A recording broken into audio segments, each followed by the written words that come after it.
Hey guys, welcome to Ruthy's Reading Room. I'm Ruthy, and this is my buddy Jaw. He's my favorite stuffy, and he loves joining in for story time. And here comes another story. If you'd like to have your stuffy or blanket or your favorite person to read with, I'm going to give you a moment to run and go get them and come on back. See you soon. All right, is everybody back? I think so. I hear a few little footsteps still coming. So while I talk, you guys settle in, get comfy, and we'll get started. Okay? But first, we have to choose the book, right? Let's see which book is coming off the shelf next. All right, here we go. The Day You Begin. This story is written by, what's this? This is a sticker that's actually covering the author's name. But you know why the sticker is there? Because we went to the library to borrow this book. Do you guys go to the library? Do you enjoy going to choose books for the week? Do you have your own library card maybe? Isn't it fun being able to take out books that you can read? All right, so I'm going to open the front to see the name. All right, so this book was written by Jacqueline Woodson and illustrated by Rafael Lopez. Now that we know which book we're reading, let's get ready. Sorry, John, I'm squishing you. All right, let's put our listening ears on and put our hands in our lap. I think everyone's ready, but you know, I always like to make sure, right? Okay. Magnifying glass today. All right, let's see. Okay, all my friends are settling in, ready to hear the story. All right, perfect. John, we've been moving you all over the place to listen. I think I'll keep you on my knee. Then you can see the pictures right close up. Okay? The Day You Begin. What thoughts come to mind when you think of the title? Because the title of the book usually tells you a little bit or gives you a hint about what the story is about, right? The Day You Begin. Do some of you think of maybe your birthday, like the day you were born? That makes sense. Do you think it's going to be a baby book? All about babies? I don't know. Of course, we got to read it to find out. So let's dive in, okay? All right. There will be times when you walk into a room and no one there is quite like you. You guys remember your first day of school ever? Maybe in junior kindergarten or senior kindergarten? It can be nerve-wracking, right? That first day you walk in. Maybe it will be your skin, your clothes, or the curl of your hair.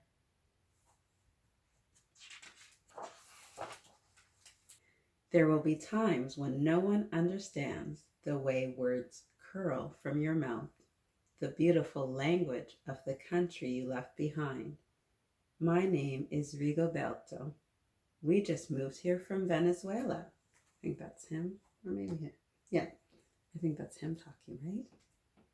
And because they don't understand, the classroom will fill with laughter until the teacher quiets everyone.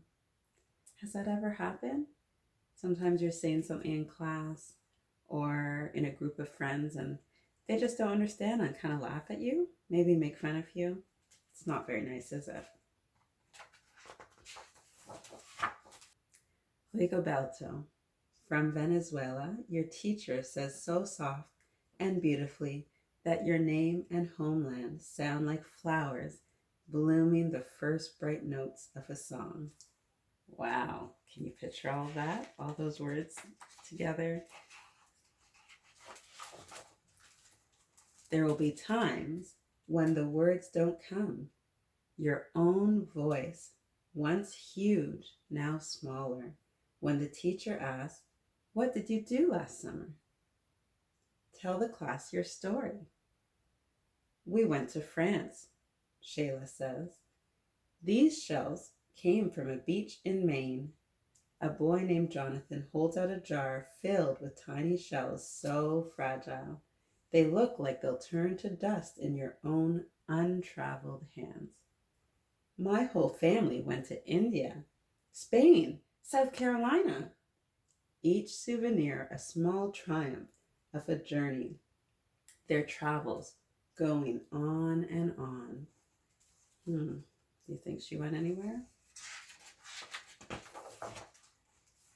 And as you stand in front of that room, you can only remember how the heat waved as it lifted off the curb, and your days spent at home caring for your little sister, who made you laugh out loud and hugged you hard at nap time.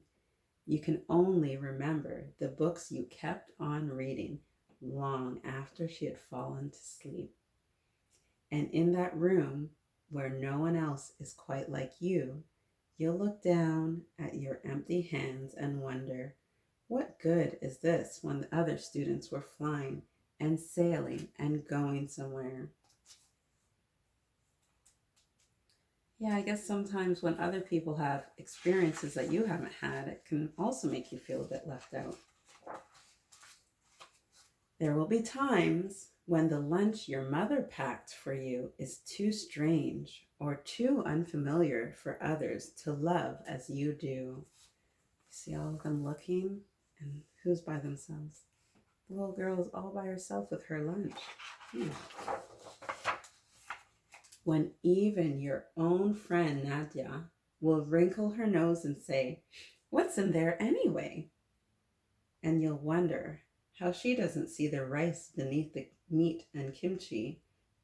You'll wonder why she doesn't remember that rice is the most popular food in the world.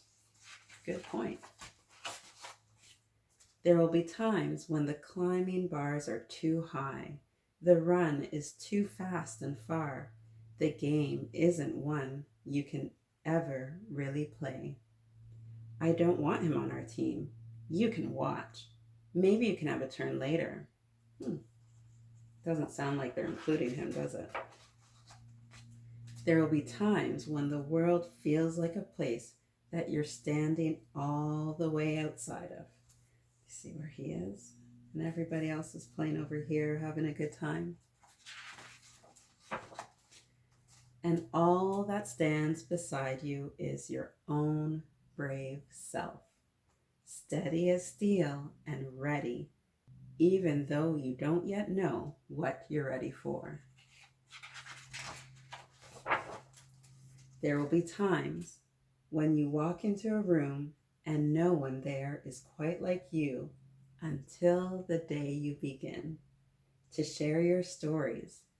My name is Angelina, and I spent my whole summer with my little sister.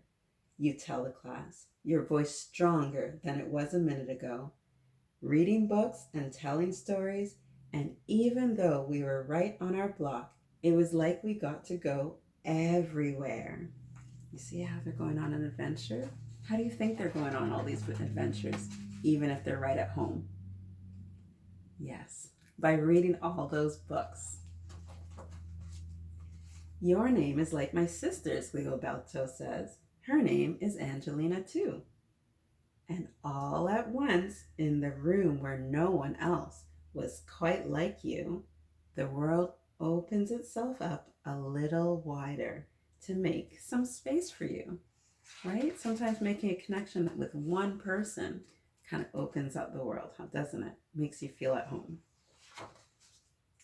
This is the day you begin to find the places inside your laughter and your lunches, your books, your travel, and your stories, where every new friend has something a little like you, and something else so fabulously not quite like you at all, right?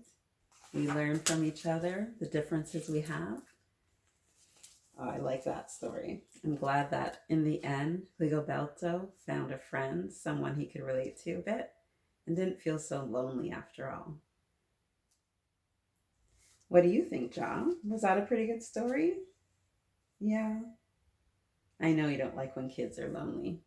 You like to be that buddy, right? Well, another great story today.